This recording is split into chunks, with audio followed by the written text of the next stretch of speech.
Hey, Steve. It's Daddy Steve. Please like and subscribe. Please click on the Deck Heroes icon. Click on subscribe. 100% free. Brackets, blood in, blood out. Anyway, this is a refreshed, updated best commanders of September 2024. And okay, the difference between my video or this video and every other video is it's not really based on point of view from my perspective. Is based on what are the whales from multiple communities, from multiple kingdoms, what are they using? Because that surely determines which of the commanders, no matter what stage of game you're at, you should be focused on. I'm in KVK, the gentleman that's always number one. He's been number one throughout this KVK. He was number one last KVK. He was number one the KVK before that. He was number one the KVK before that. And if I was in the kingdom, and I can't remember, because I migrate every so often, he was KVK all the way throughout. Long story short, which means these are the commanders that you are meant to be, in my point of view, or the tried and tested commanders which are strongest. I guess PvP, but with that PvP, with that PvP thought, these are controlled conditions when you're in the canyon, right? These are controlled conditions. You're going to reach the conclusion of whatever battle. Nobody's moving around, all that kind of stuff. That's why you've got this buffer army of Trajan and Mulan, okay? And that's never going to be in an actual battle. You know, I just want to broaden it out, and I am doing a video on the best commanders, but this is PvP really. That's why we're looking at this. It's not just so we can score in Canyon. But yeah, it is necessary, and I've tried to take out Trajan. I've tried to take out Mulan.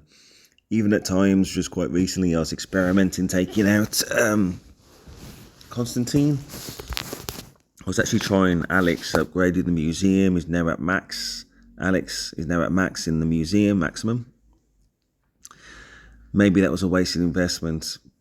Constantine's better. But in actual PvP, I do like the fact that he, in some ways, I'm kind of edging towards Alex a little bit in actual battles. But, you know, I've had really good results with Constantine as well, and there's a lot to it. Right, I do want to just drill down before I move past RPG Risen.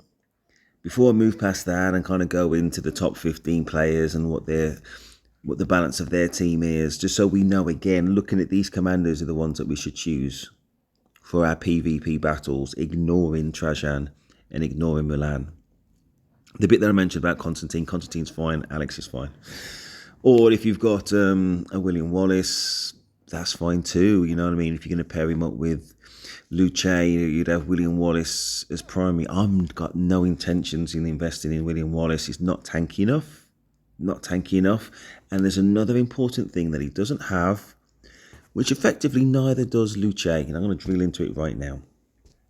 Right, so why are these the chosen ones in terms of commanders? Why are these the ones that have made the grade? Hopefully you already know for our man here, Huan Yu, otherwise known as Guan Yu, it's this silent skill. That's it, really. That's it. But also the area of effect. And he does there's 1,000 other things in terms of the damage that he brings. But the key thing I want you to look out for is this additional skill beyond just area of effect and damage. Troops of Silence. So that's definitely why he's in the list. Luce is a little bit more grey. Okay, so in terms of his additional skill, it's this reduction to march speed, which I'm not that bothered about. A lot of the time in KVK, you're fighting in a ball, one way or another. This reduction in march speed, who cares? Please, come on, who cares? I understand there are a lot of sponsored creators who are drilling into people in your tree and other things just to keep on emphasize it, and in equipment as well, emphasize march speed is pointless. You run to me quickly, fine. I've maximized attack, defense, or health instead of march speed. I'm going to win with the same equipment, same commanders, same everything. Other than you've got march speed, I've got attack, defense, or health, any of those things, I'm going to win. Thank you very much for the additional kills. The reason why Luce is slightly in the grey, I say because that additional skill beyond the area of effect is only March speed. But at the end of the day, we can't take away from the fact that he does have smite damage. So anything that reduces skill damage is not going to touch this guy. Gotta have Luce. Gotta have Luce. Especially if he's at the moment matched up with another smite commander. And others have tried with Gorgon. But that is not a great pairing because Gorgon is a garrison commander. And I can see that Huan Yu is a conquest kind of rally commander. You never use him now, but you know what I mean? That's his additional skills. There you go, there, top right, conquest. Garrison, not always perfect. And there's going to be exceptions, but not always perfect. The main reason why you'd have this in the troop anyway is because it's area effect and smite damage. Just to summarise, the reason why you got this guy is because the additional skill means any troops touched by this area of effects, which is 5, deal 15% less damage. That's skill damage or smite damage. Essential. I'm not going to touch on Trajan. Okay, so we've got Joan of Arc. Additional skill. 3 nearby allied troops, including this commander's troop, deal 5% more damage. Again, smite damage or skill damage, both, and normal attack damage. And also for the other one I mentioned as well, when it just says damage general, normal damage, and active skill damage. And there's an extra, we gain 20 extra rage per second. It's area of effect. It's got all those additional skills and qualities. That is what sets it above. And in a moment, I will contrast it with those who just do not have it. Shepio. Area of effect. Troops hit by the skill lose 30% health. That's huge. That means, you know, their exposure to this skill, active skill damage and normal damage is going to be amplified. Absolutely awesome. And just to finish off, this one's slightly complicated with Herman in general. It gives poison, and for each stack of poison, that troop takes more or receives more skill damage from us. Right, so we'll contrast that with other commanders that are coming out. We'll see what the difference is, or have came out. So why is Harold MS? Well, there's quite a lot of reasons, because he's single, and I've changed that target type. But in any case, he doesn't do anything beyond just active skill damage. That's it. There's no silence, there's no debuff, there's no buff. Essentially, I acknowledge this 20% bonus, but to a low base, it's just not enough. He is obsolete. He needs to be in the museum bad. Chok Yong Yong. Okay, so he does single target damage. What else? What else? Nothing at all. No silence, no active skill buff or debuff. Again, Sargon, slightly more complicated, but in terms of this active skill, that's all he does. Just damage, and very slowly as well. No use in the ball. Forget him. I don't want to go too far back, but for Cao Cao, he's just obsolete. He doesn't do enough of anything really. He's, you know, as soon as you get one of your main skills is damage to barbarians, again, it's of no use whatsoever. Let's just finish it off with a controversial choice, YSG. YSG is awesome, but again, where is that additional talents beyond area of effect? Is just not there, and that's why they don't make the group. This one is slightly more complicated though, because his museum boost is exceptional. It is exceptional. Let's have a quick look. Okay, so tier number 1 or rank number 1, archer defense plus 10%, definitely needs it, and more skill damage. Tier number 2 or relic number 2, you get an additional, above the 10, and an additional 20% archer skill damage. So archer defense, but also an additional skill damage of 5%. And it goes on at tier number 3. So put all that together, it's definitely of note. But still does not good enough to make the team. Anyway, let's go back into it. I just needed to give that rounded perspective about why are these commanders chosen. I know I didn't touch on Nevsky, but they are complementary and they do what they do, whether it's kind of single damage or area of effect. But in addition to that, they do very useful additional things, exception of Luce. Skill damage or damage buff or debuff on the enemy, debuff in terms of health or silence or anything like that. Absolutely critical. Let's move on. Okay. Trajan Mulan, Nevsky Joan. This is best practice again. Best practice again in number 2. Got Lambeau in number 3. Okay, the main difference being he's got Scipio with William Wallace. Controversial. No silence there. And also William Wallace doesn't have any of those additional skills that I talked about. Controversial, but nevertheless he's in 3rd place, so congratulations to you, sir. That's not for me. Let's move on. Great guy though, Lambeau. I say I've watched some of his videos. He's very funny and he's got a good humour about him, a good spirit. Yeah, and deadly on the field, obviously. Anyway, number 4. Okay, Mulan. Yep, normal service is resumed, aka exactly the same as the number 1 guy, the best practice guy.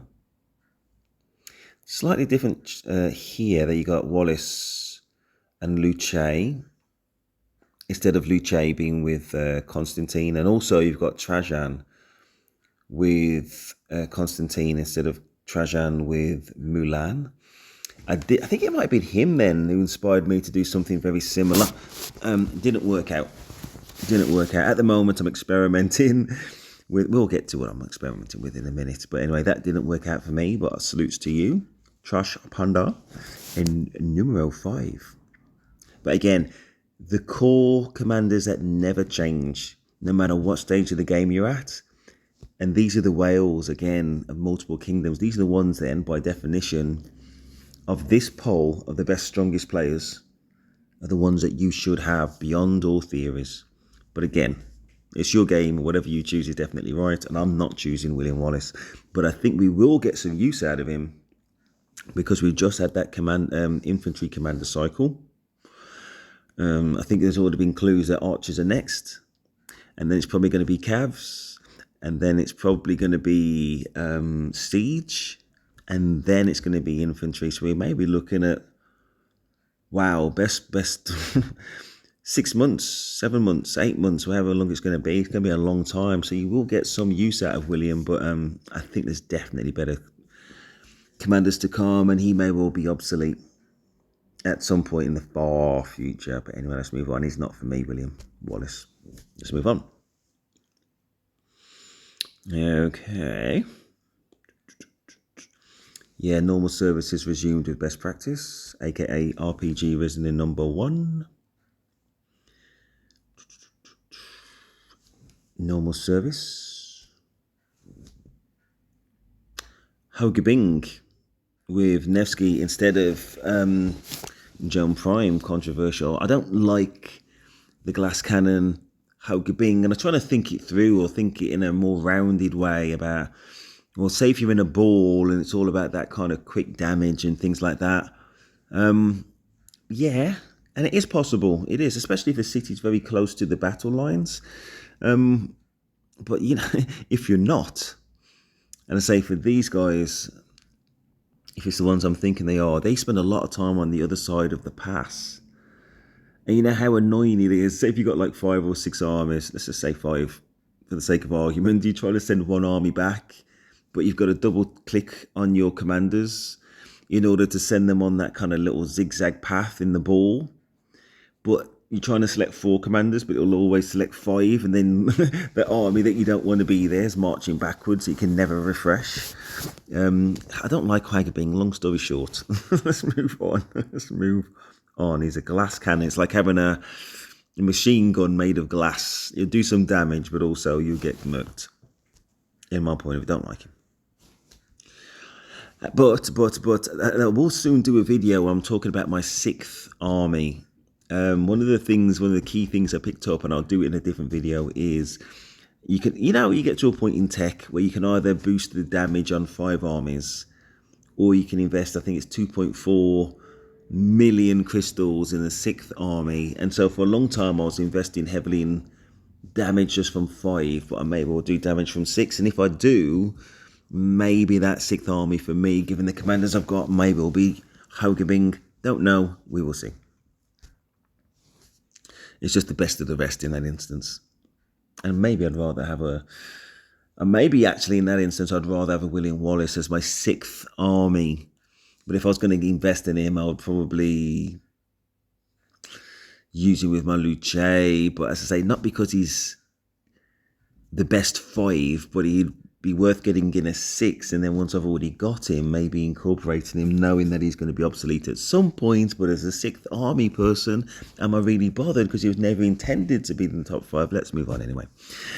Marley, super strong in my kingdom. Super duper strong. He's got the best practice from, the same as the top 1 guy. Let's move on. And number 10, got William Wallace and Luce again. What's this guy called now? Cav Commander. Oh, he's obsolete though, but well done to you. In number 10, I can't remember his name. I think I was getting him confused with William before, but I don't think it is. Okay, let's have a quick look. Let me just get his face in my mind. Okay. If it is William, then I understand. If it's not, and I've made this mistake before, then we'll learn who it is. Here we go. Well, that's William. So it is the one I thought it would be, but him, isn't it?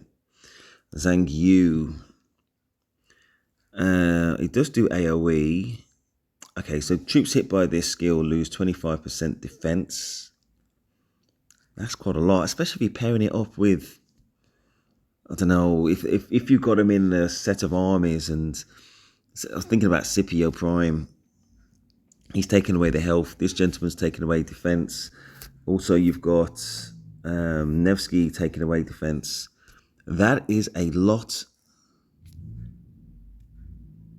Yeah, I was going to say, defense reduction equals. That is a lot of defense taking away.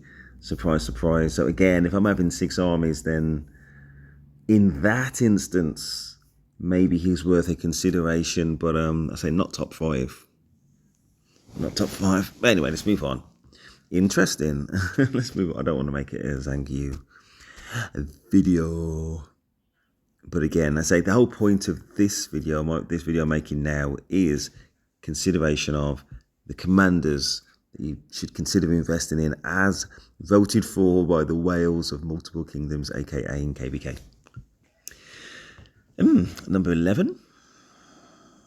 Wow, he's gone with that YSG and all those defense boosts I was talking about earlier. So YSG here is replacing a Herman Prime. Wow. Controversial. No, that's not for me though, mate. Not for me, but fair enough. And for this one, normal services for Zumed. For this one, again YSG instead of Herman Prime. Interesting. Numero 14, got Sargon. Who's replacing Luce. So I think, again, in this instance, with this controlled battle, then maybe that may work out. Maybe he does not have Luce optimized, who knows, or expertise, however you want to phrase it. But no, Sargon is bad news. I've got him expertised. He's a wasted investment. And gosh, I wish I could have those golden heads back. It'd be awesome. 15.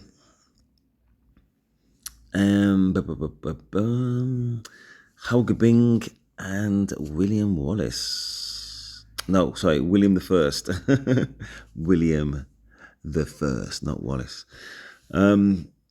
yeah, got a glass cannon there. William, I love William and the skill that he offers. Let's have a quick look.